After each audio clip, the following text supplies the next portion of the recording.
Well, we got our newest member of the Bonita First Ward here, Elizabeth.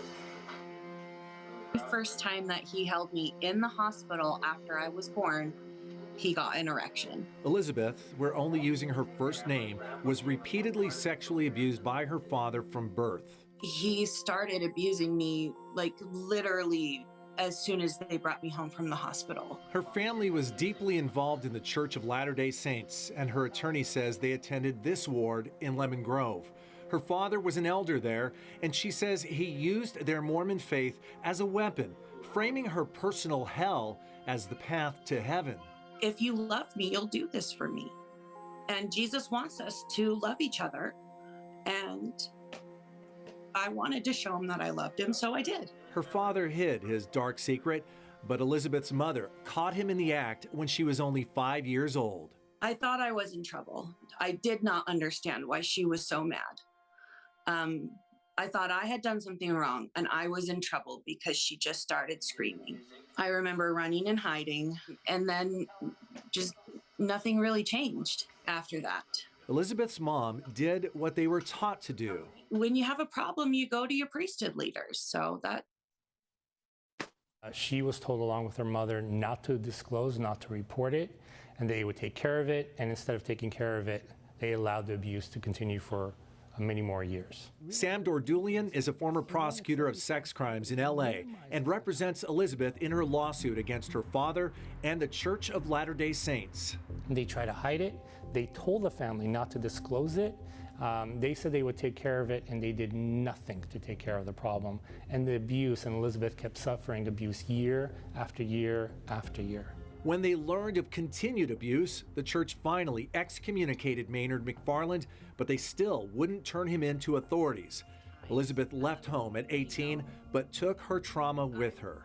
There were times where I would have to go to the, emergency room for 70 plus stitches because I had gone through an episode of self-harm. In 2004, Elizabeth called San Diego police. They helped set up and record a phone call where Elizabeth confronted her father. Do you remember when Mom called us? The first time? Sure. How old was I? I don't even remember. Come on, Dad. Maynard McFarland was arrested, charged, convicted, and sentenced to 32 years for his crimes against his daughter. He served 15. He now lives in Chula Vista, registered as a low-threat sexual offender. I still have flashbacks. I still have anxiety, depression. I mean, just a whole host of trauma. The lawsuit is only possible now because of AB 218, a California law that extended the statute of limitations for survivors of childhood sexual abuse. It could result in a 7-figure payout from the church, but it would be cynical to think you could put a price on Elizabeth's suffering. Responding to CBS 8, a spokesperson for the Church of Jesus Christ of Latter-day Saints said they have zero tolerance for any kind of abuse and that it, quote, is still reviewing this complaint regarding abuse that occurred more than 2 decades ago, but disputes the allegations that church leaders advised the family not to report the abuse of the father to authorities. How is it right that so many people knew what was happening and just let it happen? I still can't answer that question. Elizabeth was trapped by family and faith and feels fury now when she sees video of her baptism as a child.